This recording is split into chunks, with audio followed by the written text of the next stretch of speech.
So, good evening guys. Good evening everyone. So, gabiin ninyo diha. So, magsugat ko karon kay misis. So, makita ninyo not a proper attire kay tugnaw kaayo.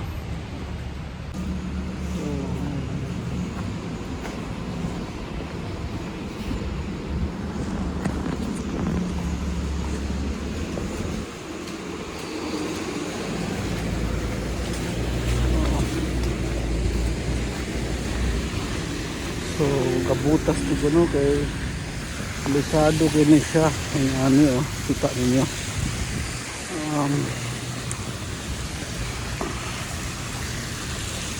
If you don't wear your boots, malaki yung possibility madudulas ka talaga. Kaya, yeah.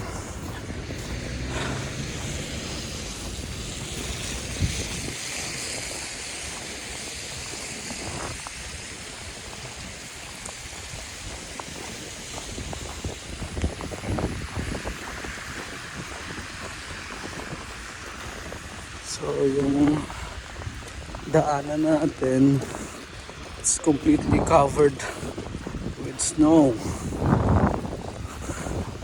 Kaya, kaya nagbutas na talaga ako.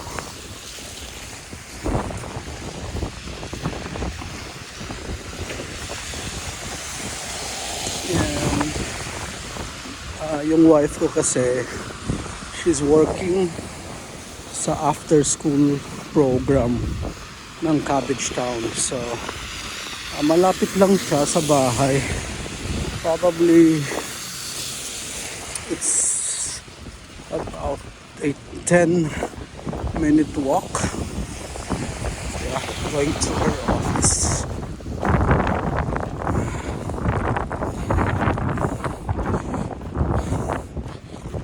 So buti na lang may TTC bus pa na bumiyahe kasi kanina they have announced that some of the routes are going to be closed, or I mean like they're not really like the routes gonna I mean like their buses are not gonna not gonna operate in some of the routes. And that's because of the winter storm. Buti na lang, medyo humupa siya ng konti. Nandyan pa din, pero at least it's no longer raining. It's no longer snowing. So kita nyo guys, napakakapal ng snow. So tama talaga yung estimate nila na 15 to 25 centimeters.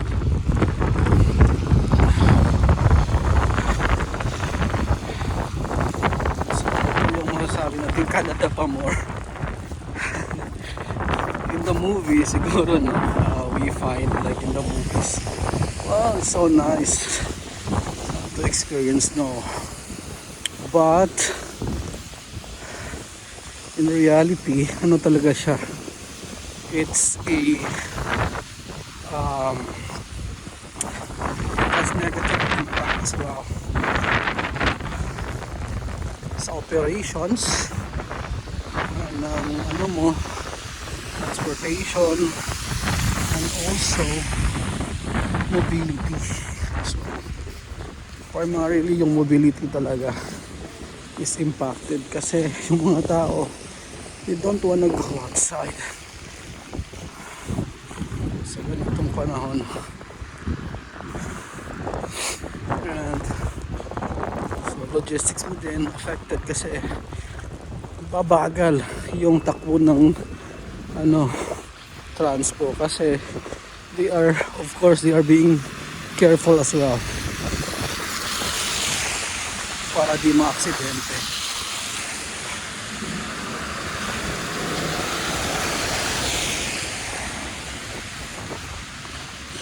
So yan, Domino's Pizza malapit lang sa amin. So sometimes nalakad kami namin, nag-order kami, but sometimes kapag mga ganitong klima, nag-ano lang kami, order online.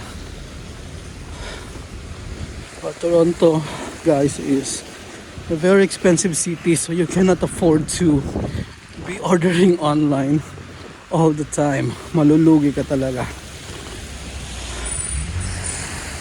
Sakto lang yung sweldo mo pambayad ng credit card. Kaya you really need to be smart as well with your finances.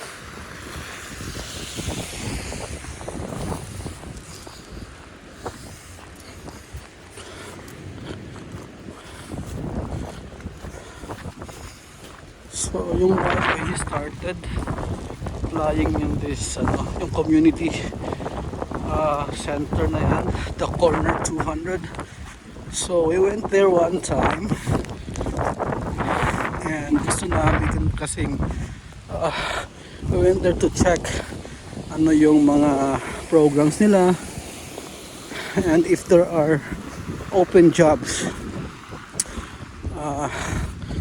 that are available for my wife.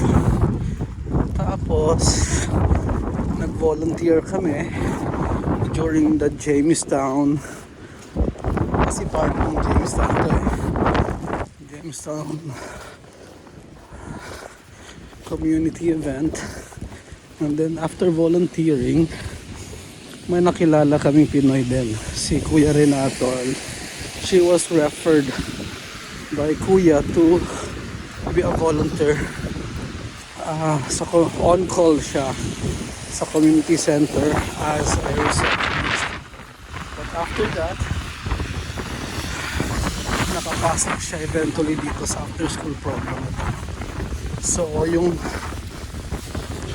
background ng wife ko is preschool. So, nasisayahan talaga siya to be of service to kids. So, malapit na tayo, no? So, yan, Food Basic. That's also a famous grocery store here in Toronto.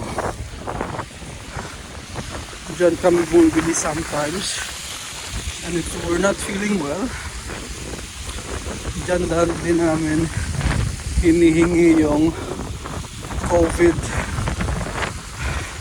kit namin. Libre lang kasi. So, wow. Ang lakas ng hangin. So,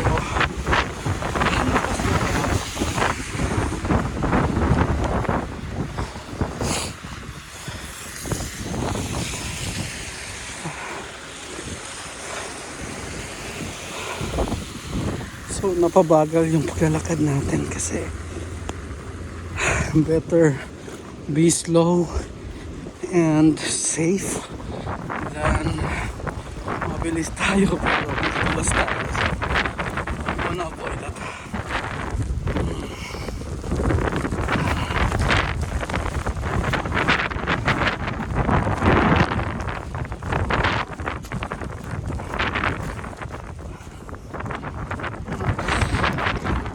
Para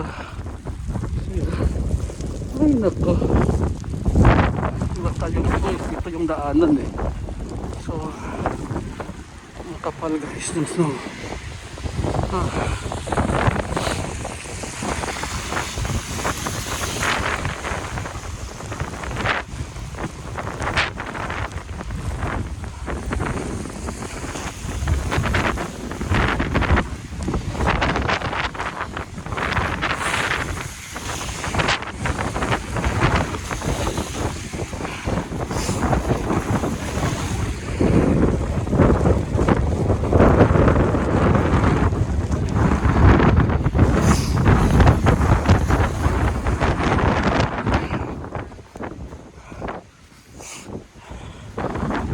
Nag-notify na ako that we can't attend small group today.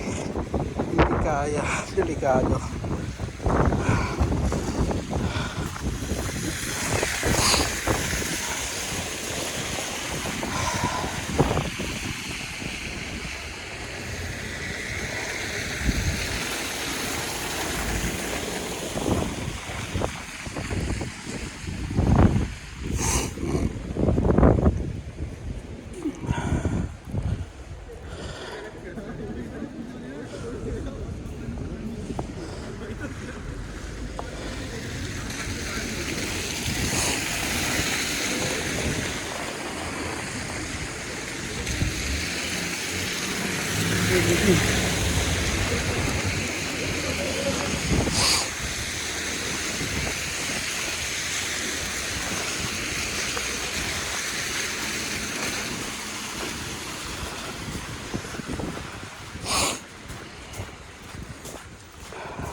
Dito banda nag-work yung wife ko.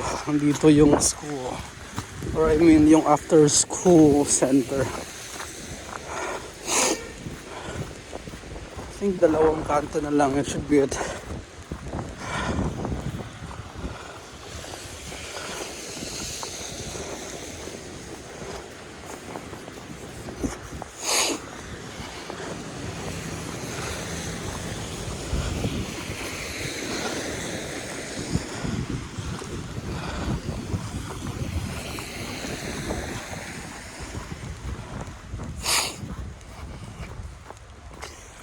Hapit na ta. Hapit na.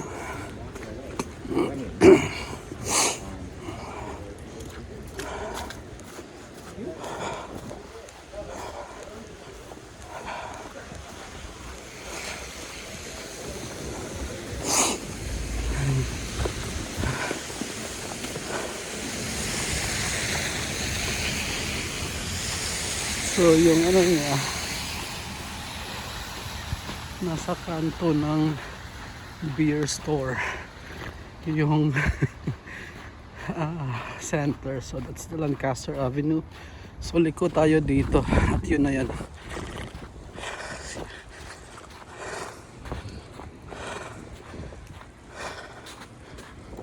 Okay.